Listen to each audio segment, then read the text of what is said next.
what time it is. It's time for Against the Spread.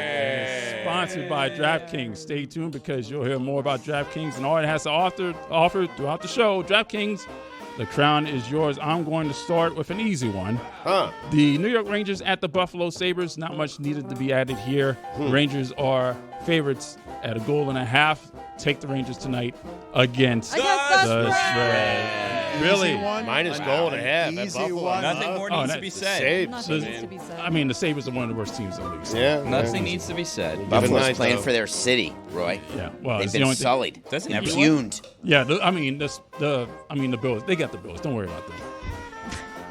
Billy. All right, Roy, you mentioned the Bills. I'm going to take the Bills plus 2.5 over the Detroit Lions. Sunday at 4:25. Wow. Why do you ask? Great question. We talked about this a week and a half ago or so, more or less. This is a big statement game for both teams, but not necessarily the statement that you want to make, because it's also the opportunity for a revenge game for both teams. Should this be the Super Bowl that a lot of people want to see? Now, here's what you ask yourselves. Both teams, do they want to win this game or do they want to lose this game? Because if you lose the game, then you create a revenge game for yourself. And both of these teams were in need for quality losses to kind of motivate them a little bit more. 41-17 against the spread. We should hear them out. It would be a quality loss for both teams, and it's a game in which we discussed you don't pull out all the stops. You leave some stops in there. So then, should you have the rematch in the Super Bowl, then you think, we saw all the stops. They were all pulled out. No, boom, new stop, not anticipated. You catch the other team off guard. However, both teams are kind of in the same position where they could do this to the other team. So you wonder, how many stops will be in? How many will be pulled? Who knows? I'm going to go with the Bills. Plus 2.5 against the spread. Does that count toward your record? No, this is not. This is outside. Against the spread is different, and here's the thing. I won last season of Against the Spread. I won the big prize. Still waiting on it to arrive, but I won the big prize last season. My Against the Spread, honestly, is probably better than my Big Board Bets record. It's kind of crazy. Jessica. I think your reasoning sounded asinine. The spread. I'm taking Army this weekend to cover 6.5 against Navy because Bryson Daly, the Army quarterback, the Army team this year, they have been so good, except for that one game against Notre Dame. We don't count that. Don't worry about that one. Bryson Daly, by the way, 100% completion percentage last weekend. He threw 2 passes. But the Army offense is electric. So is the Navy offense, really. But I think Army's is just slightly better. Statistically, they've just been slightly better this season. Navy's fallen a few times. I think this is Army's, and I think they're going to cover. Thank you for your service to both sides in that game. Samson, why are you laughing at Stugotz's maniacal coughing and choking? And Billy made me laugh. We're in a contract year. We're trying to do the I'm crying. The sponsored segment correctly, and Stugotz is just coughing and wheezing. As Billy says, both teams need to lose so somebody has a revenge game. Correct. And my stomach hurts so badly that I'm doubled over. Same here. It's the candy. Yeah. Something's going on because someone else said they had a tummy ache too, and everyone's being a brave boy today and just kind of working through it. Oh my God, was it the bacon sandwiches? Coco was sick also. Wow. I think there's something going on, but I'm just saying that I thought it was more show related, but it could be the potatoes with the pork. It is not the potatoes and the pork. Crying. Sounds like you have something against the breakfast spread. I like it. I'll leave. No, that was a good that was one. funny. No, that one was a good one. Roy, get him. You can stay here, and I'm also going to create another penalty because you guys deciding when it is you leave sort of defeats the purpose of punishment. So I'm gonna get a punishment that you guys don't actually want to walk into, where you guys offering the bad joke and then I'll leave because you get rewarded for it. We're going to fix the way the punishment Genesis is system. in the penalty box right now, so please kick me out. Okay, I yeah. need to finish getting mashed. Well, I might kick Stugotz out because he doesn't want No. Genesis. He No. refuses. I will take his punishment. Again, not understanding the way punishments work. That's not what we're going to do right now. I did want to ask you guys a question here before we get to the useless sound montage. Odell Beckham, when I say that name, it was not long ago that was a New York superstar, that was an athlete that was Kardashian world adjacent, pop culture famous, internet famous in a way that made him a giant sports star. The New York Giants have been basically an unmitigated echoing failure since they were photographed on a boat wearing whatever it is, jeans, shirtless, and like construction boots. They were all wearing it. Take care, Stugotz. I hope you're okay. I hope you don't die.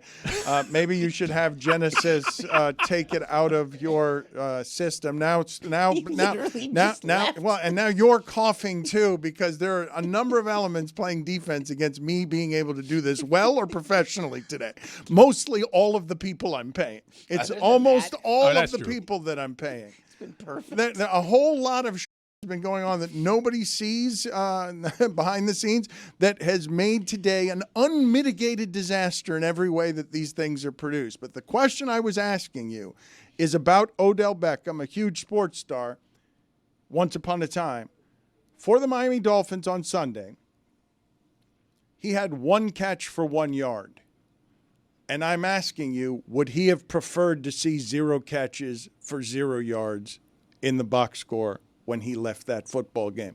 Or does a huge sports star once upon a time leave that football game feeling proud that he contributed 1 yard and 1 catch to a victory? We did not plan this, Dan, but you're talking about superstars pinch hitting. I'm going to move it to baseball and then relate it back to answer your question. There are players who say, do not pinch hit me on an off day. The big guys who are getting paid a lot of money, they don't want to prepare and do what's necessary to have the one at bat and then stare at a donut at an 0 for 1 going against the closer throwing 99. So they ask for the full day. Odell Beckham, the question is, before the game starts, is he told by Coach McDaniel, hey, listen, put your shoes on, you're going to be in this? Or was it, oh Christ, go back, put your toes on? No, it's not. He expected to have a big day. I'm assuming he always expects to have a big day because he's Odell Beckham. I don't think that he's happy at his role with the Dolphins, that anytime you're taking a prop bet on Odell Beckham this year, it's over under will he have 11.5 yards for the game, because he's their third receiver, or actually he's their third wide receiver allegedly in name value, but they got about 7 guys they're more likely to throw it to on any given route. I'm just asking you the question about the box score itself. When it's 1 catch for 1 yard, would Odell Beckham prefer that be 0 catches for 0 yards? I think he wants the yard and the catch. No, because I tend to think about Michael Irvin in this situation. I think he wants the yards. I think he wants more yards. I think he wants more catches. Yeah. You think he wants no targets as opposed to like a stat line that's 9 yards, 1 reception? No, not. I thought it was 1 yard, 1 catch. I thought it was 1 catch for 1 yard. I don't think he's happy that he received that little amount of targets. No, yeah, of course. But I think does he have a streak going on? Is he our hypothetical no, he doesn't baseball have player with the it's streak, a different the game. 10-year streak? He doesn't have any kind of streak because he's got plenty of games Billy, with 0 what do you catches, think? Is 0 there a streak yards. going on? The 800-game hit streak? Are they a Yes. Hall of Famer, that one? Yeah. If Odell Beckham is that guy, then I think he wants the 1 yard, 1 reception. I think he knows. People know. We tell him before a game. He knows he's third string. He knows how many targets he's going to get. Do you think Odell Beckham goes into the game thinking I'm the number 1 target? No, I think this has sadly been like the reality for the last few years for him. But Stugotz is in the other room. I'm being told that he's in the other room now. Hey, Dano. And he's ready to go with Genesis. And he is. Oh, wait a minute. He's getting the good stuff. That's not the stuff that hurts. That's the stuff. That's the stuff that feels good right there. No, the Theragun on the kidney is a it hurts. It's a bad spot. The Theragun? On the kidney. That's not his kidney. The Theragun feels good. The Theragun. Not in the kidneys, Dan. When I'm watching that Dolphin game on Sunday, and I think Samson's got this wrong, they don't know how many catches they're going to have. I'm guessing that Jonnu Smith thought he was going to have, like the last month worth of games, 10 targets in that game. Then they don't target him all game. And then in overtime, all of a sudden, they're throwing 3 times to him. And he wouldn't have had any warning whatsoever that they weren't going to target him all the entire game. And then in overtime, because Jason Sanders manages to make the 16th consecutive kick of his career, longest active streak in the league, then all of a sudden he gets a chance at some catches. Otherwise, Jonnu Smith was leaving the stadium with 0 catches for 0 yards. 0 targets, too.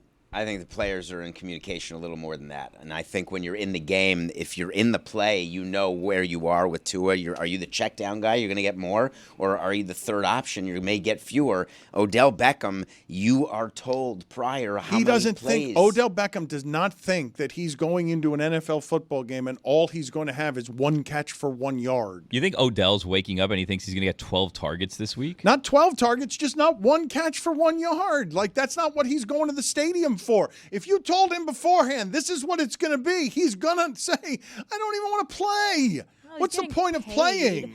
Dan, what if he had a second catch, but it was for like -3 yards? Do you think he'd rather have 1 for 1 yard or 2 for -2 yards then? Good question. Ooh, this is a good hypothetical. It could be incentives in his contract for snaps played. Perhaps. I don't think he's going to meet those, though, because he hasn't actually played that much. The reason I'm actually bringing it up is because of how fleeting stardom can be in that sport. But let's any sport, Dan. Yeah, but no, that one. Yes, any sport. The sport of podcasting as well. Yeah. I think football. The average career in football is 3 years. Same in baseball. It's same with podcasting. Yeah, you don't reach arbitration. But he's still a name. Like, his name still has brand recognition. He may not be a star in terms of like stats he's putting up, but like, do you think he's just going to be forgotten? People are going to remember him for a while.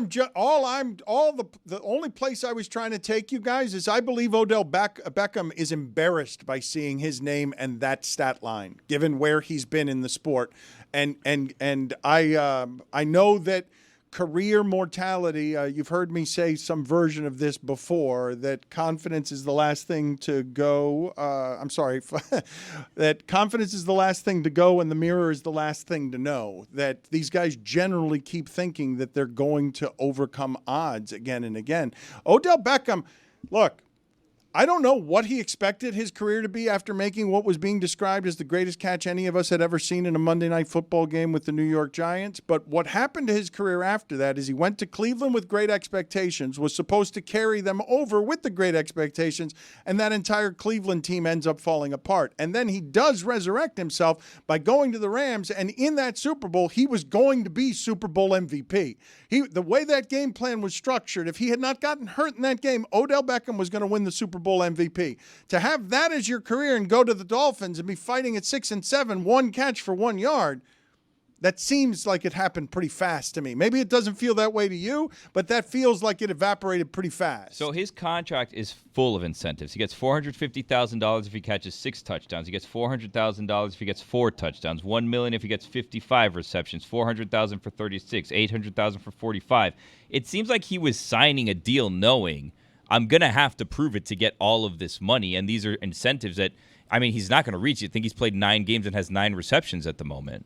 I don't think they're purposely holding him down. No, I don't think so either. I think he also came in knowing, like, hey, I'm like the 4th option here. And that's why I don't think he was surprised to have 1 catch for 1 yard. He didn't sign with the Dolphins. It was a really weird deal down here in Miami when he signed, as though you were signing the player he was with the Rams before the injury. He's done. He's in the, 16th minute of a 15-minute No, I know the career. Will Fuller contract with the Dolphins where you come in and cash in at the end of your career. I'm still telling you, and I will move off of this subject in a second, you are underestimating the amount of personal pride that these people have. 1 catch for 1 yard is embarrassing to him. Like, seeing those numbers based on what used to be the threat of that name, there is no pride in that. And if you have pride as an athlete, those numbers, looking at them, you're like a little bit ashamed of what your career has become.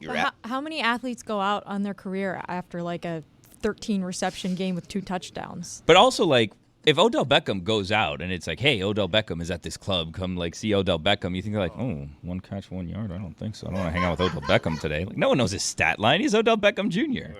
He made the catch. Who the hell cares about Odell Beckham Jr.? That catch was the worst thing that ever happened to him and his career, Dan. What do you care? Odell Beckham Jr. chose to come to the Dolphins. Tyreek Hill is on this team. Jalen Waddle's on this team. Jonnu Smith is on this team. Achan's on this team. The guy who led the NFL in touchdowns can't even sniff the field. Who cares about Odell Beckham Jr.? It sounds like the Theragun's in your mouth. It really For our does. audio audience, we need to explain that, please. I leave for a minute. You talk about Odell Beckham. You really nailed that phrase, that saying, Dan, by the way.